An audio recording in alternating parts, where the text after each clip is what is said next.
Mathieu d'Android MT. On est à l'IFA de Berlin 2014 et je suis sur le stand de Huawei. Make it possible est la formule du constructeur. J'ai avec moi quelqu'un de chez Huawei France qui va essayer de nous répondre et on va lui cibler quelques questions sur notre territoire et voir comment la marque veut essayer de s'imposer. Alors je vais d'abord commencer par lui demander de se présenter et de nous dire qu'est-ce qu'il fait chez Huawei exactement. Bonjour. Bonjour Mathieu, bonjour à tous, je m'appelle Vincent Ventil, je suis directeur marketing chez Huawei dans la division Consumer. Alors merci beaucoup. Est-ce que vous pouvez déjà nous donner un peu les objectifs de la marque sur le territoire français, puisqu'on sait que la marque rayonne dans plusieurs pays, dont la Chine qui est sa maison mère, entre guillemets, son pays mère. Est-ce que vous pouvez nous dire les objectifs pour l'Hexagone? D'abord, merci de l'avoir souligné. C'est vrai que Huawei, au niveau mondial, est le troisième acteur et qui creuse l'écart devant ses concurrents, puisqu'on a maintenant 6,9% de part de marché. On a livré 34 millions d'unités sur le premier semestre, qui représente une croissance de 120% d'une année sur l'autre. C'est quelque chose de 62% d'une année sur l'autre. Et les 120%, effectivement, c'est la croissance qu'on enregistre en Europe. Donc l'Europe est un marché extrêmement dynamique et évidemment la France a les mêmes objectifs. Nous travaillons de plus en plus à développer notre notoriété. Nous avons des produits fantastiques comme Mathieu les a montrés dans ses précédentes démonstrations. Donc il est évident que le marché français est pour nous un marché stratégique. Oui, merci de le souligner. Donc on voit ici qu'on a le Ascend Mate 7 dans les mains et on a également le Ascend G7. Dites-nous comment vous allez vous développer sur le territoire, puisque la France est quand même encore un territoire à conquérir pour la marque. Comment comptez-vous justement vous imposer?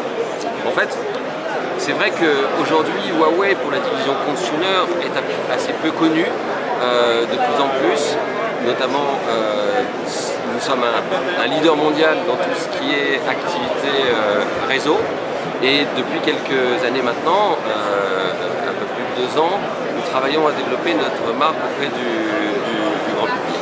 Donc pour nous, nous avons une vision assez claire de la manière dont les marchés évoluent.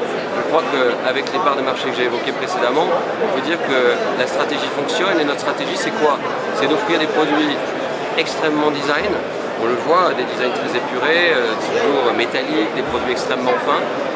Ce sont des produits bourrés de technologie et ce que l'on veut faire, c'est rendre ces produits disponibles au plus grand nombre. Donc c'est vraiment aujourd'hui notre axe stratégique, la vision qu'on a pour nous développer en France comme dans les autres pays, c'est d'axer nos gammes sur des grands écrans. On est vraiment aujourd'hui confiant sur ce marché.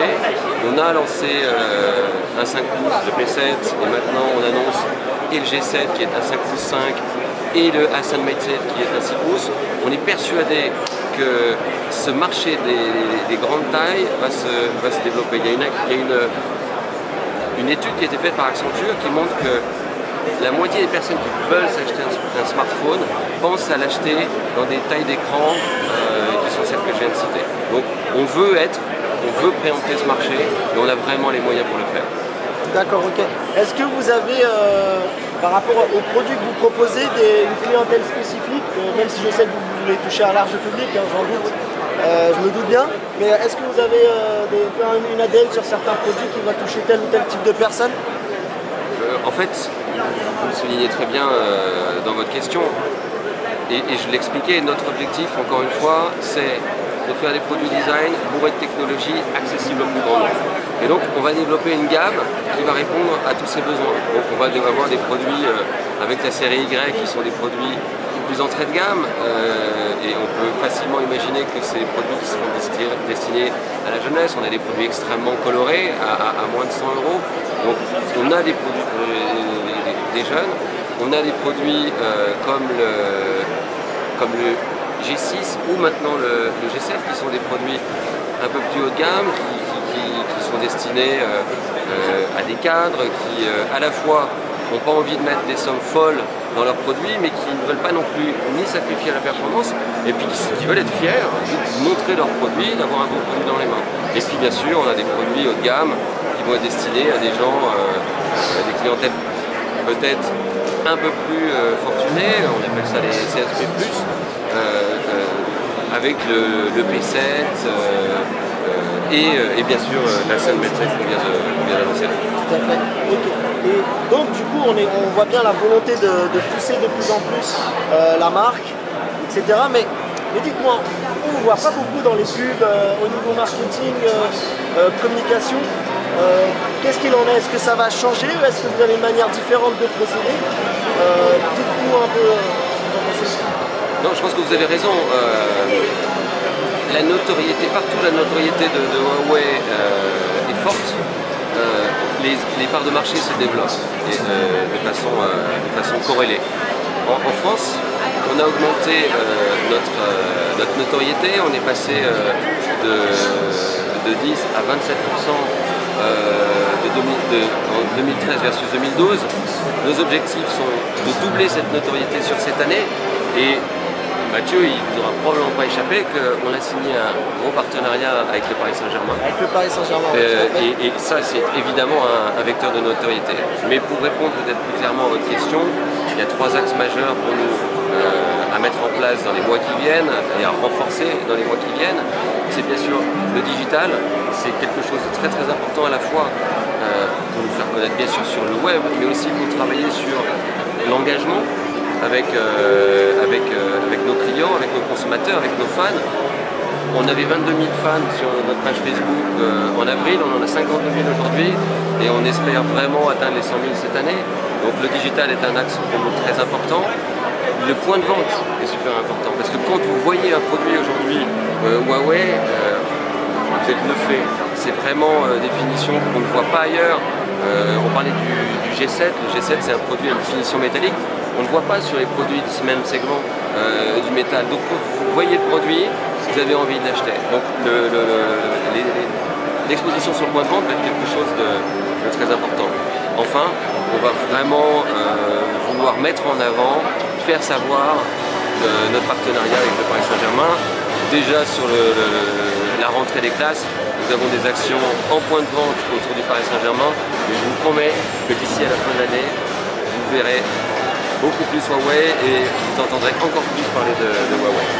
Ok, d'accord. Alors c'est vrai que Huawei est un peu précurseur dans la stratégie de rentrer dans le marché français. On a vu, pour connaître un petit peu, la marque arriver sous marque blanche au début, ça confiance aux opérateurs pour distiller ses produits. Aujourd'hui, on voit que la marque s'assume pleinement en tant que Huawei et se veut une marque à part entière. Malgré tout, on voit de plus en plus de concurrents également chinois, puisque ce sont vraiment les entreprises majeures maintenant dans la tech qui arrivent et qui ont envie, comme vous, d'arriver sur des positionnements de prix très agressifs avec des produits quand même qualitatifs. Est-ce que c'est quelque chose qui vous amène une réflexion ou pas du tout, vous êtes serein dans vos lignes et vous allez tout droit sans trop regarder ce qui se passe ailleurs? Ouais. On est serein, bien évidemment, on est serein. Les 2 produits qu'on vient de lancer aujourd'hui montrent qu'on a une avance technologique par rapport au marché. La Sun Med 7 est un produit extrêmement abouti. On a intégré une batterie de 4100 mAh, on a un processeur 8 corps plus un coprocesseur qui va permettre d'optimiser la gestion de ce processeur pour avoir une consommation la plus faible possible par rapport à toutes ces performances. Je rappelle une chose, on est aujourd'hui le 3e acteur mondial, on a 6,9% de part de marché et le trimestre précédent on avait 4,9%. On a creusé l'écart. Ça veut dire que notre stratégie fonctionne. Cette stratégie, c'est encore une fois le design, les avancées technologiques accessibles au plus grand nombre. On est une marque chinoise, mais on est une marque internationale désormais. On est fiers d'être chinois, mais on est une marque internationale qui va se développer sur l'ensemble de ce marché et on a des atouts fantastiques. Je rappelle juste que, encore une fois, Huawei est leader mondial dans la fourniture de réseaux haut débit. 4G, on parle de 4G+ aujourd'hui et on intègre ces technologies sur nos produits. Je pense que raisonnablement, on peut voir sereinement l'avenir et encore une fois, les 2 produits qu'on vient de lancer aujourd'hui nous confortent. dans cet optimisme. Alors nous, en tant que journaliste, les tendances qu'on repère également, c'est bien entendu les smartphones, les tablettes, mais de plus en plus aujourd'hui on voit une émergence des objets connectés. Il y en a partout. Huawei s'est positionné avec un bracelet connecté, le TalkBand B1, si je ne dis pas de bêtises. Non, c'est donc, est-ce que l'avenir aussi de Huawei se jouera sur les objets connectés, ou est-ce que c'est un marché auquel vous croyez peut-être un peu moins et vous voulez axer sur d'autres stratégies? Aujourd'hui, c'est vrai qu'on est là pour parler du lancement de la scène Mate 7 et du G7. Mais comme vous l'avez souligné, nous avons lancé le TalkBand B1 il y a quelques mois. Ça traduit bien évidemment la volonté de Huawei de se développer sur ce type de marché, qui sont bien sûr des marchés à potentiel. Il faut bien comprendre aujourd'hui que notre entreprise, elle est basée sur 3 activités. Une activité dite réseau, une activité entreprise, on développe des solutions de télécom à destination des entreprises, et une division consumer. Et au sein de cette division consumer, vous avez les smartphones, mais vous avez aussi une batterie de produits home et de produits connectés. Donc c'est pas l'objet aujourd'hui, sans jeu de mots, mais restons connectés et je vous promets que vous aurez de belles choses dans le futur. Très bien, donc on pourra avoir peut-être un jour se voir avec un objet connecté, hein, peut-être une montre, peut-être autre chose, hein, que sais-je, mais Huawei sera présent sur ce secteur. Oui, absolument. Très bien. Eh ben, merci beaucoup, un petit mot pour la fin peut-être. Merci d'abord à vous tous de la confiance que vous faites en Huawei. Je sais que beaucoup de vidéos de Mathieu trouvent grâce à vos yeux, et merci de continuer à nous suivre. On fait des produits pour vous, donc voilà. À bientôt. À bientôt, merci. C'était Mathieu d'Android MT. N'hésitez pas à vous abonner sur nos réseaux sociaux et à consulter le site android-mt.com pour avoir toutes les informations sur l'IFA 2014 et bien entendu sur Huawei.